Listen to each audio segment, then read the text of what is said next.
fervent knocking on the door in the middle of a quiet afternoon only meant one thing. It's that Zoe was back. With no ins and outs in the area, and everyone spying on one another.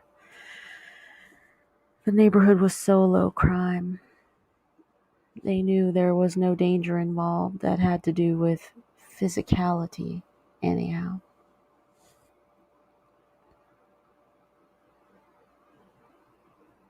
They opened the door to a typical Zoe greeting. I need you to go out to the car and bring all the shit in. Good afternoon to you as well. Charmed.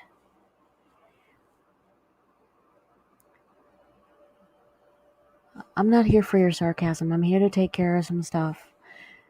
I know you don't have an ability to take care of things around the house and you're emotionally disabled, blah, blah, blah, blah. Just go out and get the shit. Okay, they said. Monkey. What? They turned around to ask Zoe to please repeat herself. Nothing, Zoe went on. Racist epithets were not uncommon, especially after the breakup. How unfortunate that they them just became used to it and knew they had to deal with it. There was nothing that could really be done or reported. So eventually they just had to wash over. Zoe would always cover up the strange remarks with a just kidding or a I never said that. Trained in NLP, hypnosis, and a natural manipulator, while they had no degrees in such machinations, didn't seem to matter much.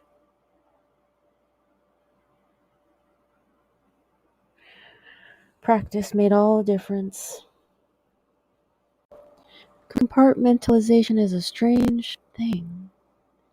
A strange and miraculous, wondrous thing. It's why so often people thought they them to be exceedingly rude. It's why they would forget things like their own birthday or holidays, or of course others' birthdays and occasions. And ever since the timeless time commenced, they stopped organization altogether, because what was the use? Not having to report to a jobless job in timeless time. They regretted that they'd let that habit go. It made bartering harder, transacting, relating. They were already so emotionally disabled. Of course, they'd forgotten about the compartmentalization piece. When you're a hamster on a wheel and a walking, living, breathing set of tasks, you get into task mode, robotic, and you just do the do until time is up and start again the next day.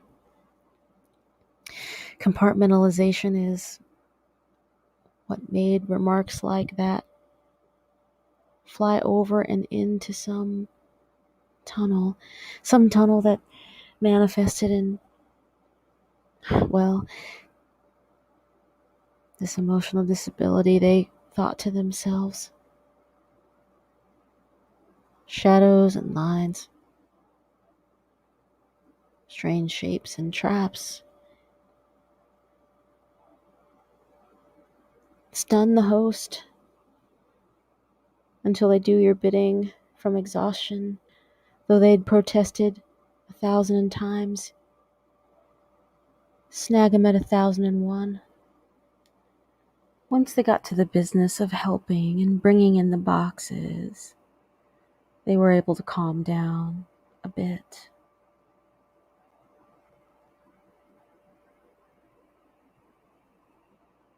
Helping is an honor, and there's always a moment to find true gratitude for something, anything, and everything.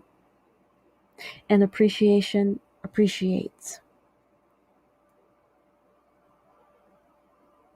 The more you know it, the more you meditate on it, the more you truly do feel it. And the more narcissists love to leverage it. It's a good problem to have. You'd rather err on the side of helpfulness and kindness than the alternative. And such a light feeling of gratitude they had to no longer be in a relationship with Zoe. Zoe would always tell her that she worried too much, that she needed to lighten up and loosen up so that she could be further controlled, of course. Leave your host exhausted, confused, doubting themselves, imbalanced. Throw compliments and pickup lines, insults, random facts, falsehoods, word salad. Keep them full. And because there is no nutrition in word salad, they will always be hungry. So you'll be the captor and the rescuer. You'll be the abuser and the advocates who restore your health, take you out of the situation, and help you heal. You'll wear a multitude of masks. And you'll suck the host dry for life, even after you've left them. So he still couldn't figure out if narcissists were aliens. Space invader aliens. But there's no gratitude in such musings. And they made their way back to their place with another task under their belt. It took longer than Zoe had anticipated. But Zoe made herself right at home, even though this wasn't technically her home anymore. Yes, it was on paper. But if they had a mind to, they could have established some squatting rights. That wasn't their bag. So, where you been, Zoe? They asked. That's never really been any of your affair, Zoe answered. No mail for you. Something seems different. You banging someone up in here? You know that's not safe, they answered. Why would you care anyhow? Because this place is still technically my place, and I need everyone in it to be safe. Yeah, they responded. I'm quite safe. Thanks so much for your concern. Can I help you with anything else? You never have, never will, Zoe responded. I'm just kidding. Zoe smacked them on the back. Put the boxes in the storage area. Looked around the house. Started sniffing random things. If you are fucking somebody, you can tell me. I mean, I won't turn you in or anything. No, they responded. Nothing of the sort. You wouldn't have it. I mean, if you need a little something, Zoe said, I could figure something out. Do you need a little something? I said to Zoe. Oh, I'm good. I have nice clients.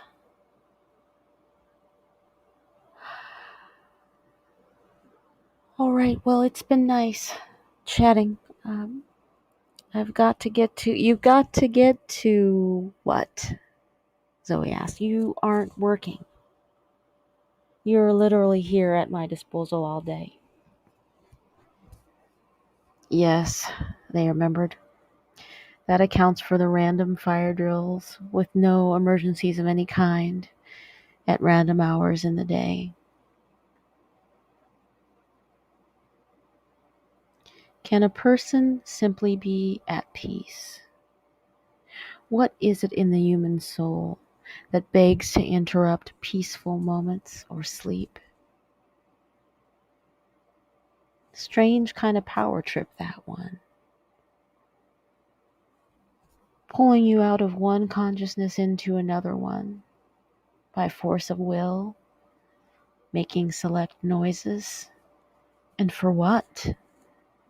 Attention?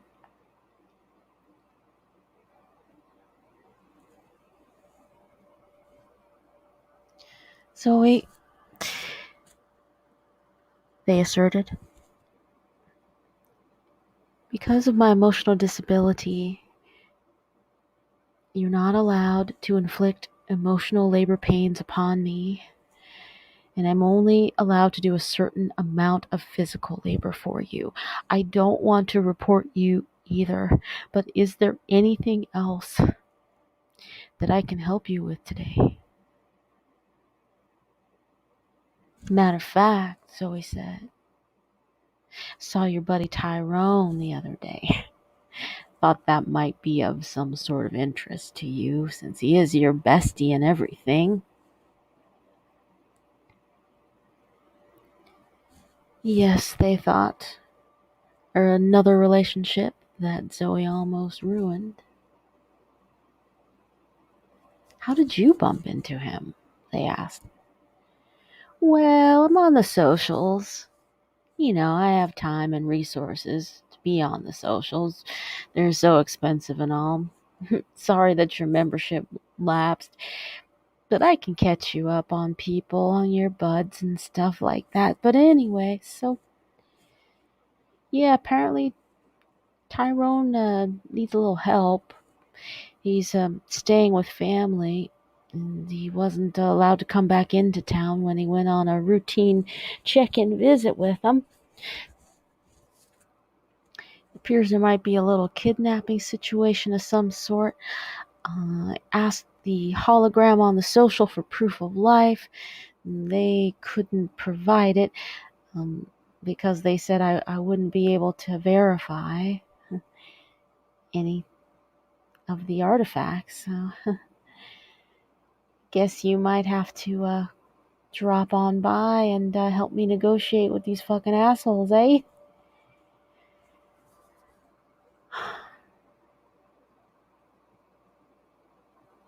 The enmeshment with Zoe was an endless pursuit. Zoe's endless pursuit. Always spinning yarns and bullshit. Hard to believe because of the cavalier attitude. They told Zoe they never wanted to set foot in her space again.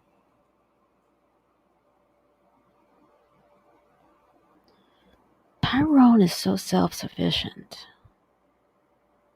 I can't believe that he let himself get captured, but people have all sorts of means and ways to make people pray in the other neighborhoods.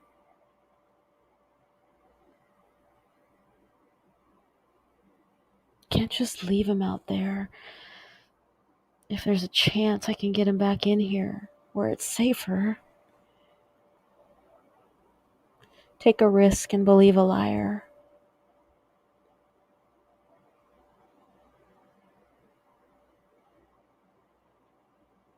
I'll do it, they thought. I'll get up close and personal with the devil herself. I don't believe in devils anyway. I know Zoe will be back. She likes to hover around this domicile, claim space, take up all the space she can in it, with sound and vision and insults, trying to flaunt a seduction and a sexuality that had long lost any appeal to them. But anything that exhibits any kind of an emotion or response is like manna from heaven for the narcissist.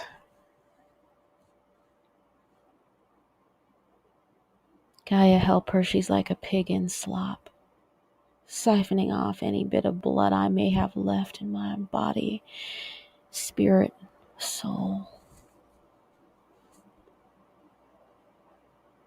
Black lives matter. Just not mine at this time.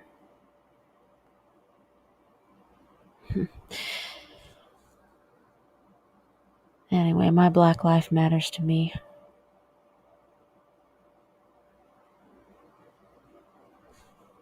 This asshole is a means to an end. Let's get it done. Get my brother back. Rehome my family of choice. We'll find a way.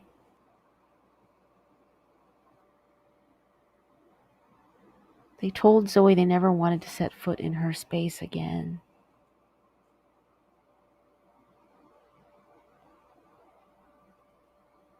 You know me, baby. I don't play games. I make the rules. You've got that look in your eye like you don't believe what I'm saying to you. So do with it what you will. I just thought I'd let you know.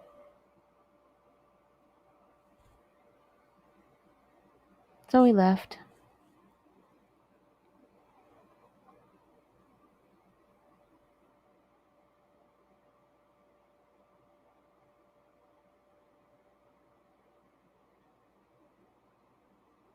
They've spent a lifetime as a helper, holding purses for owners that never came back for hours, hooking best friends up to help them have successful and fulfilling relationships, holding someone's place in line.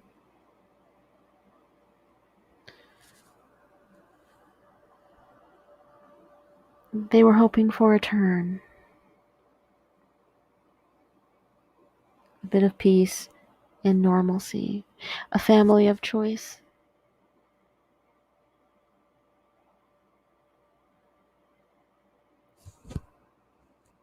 They had it in mind that they were going to ask Zoe for a favor, for a loan so they wouldn't have to build this robot.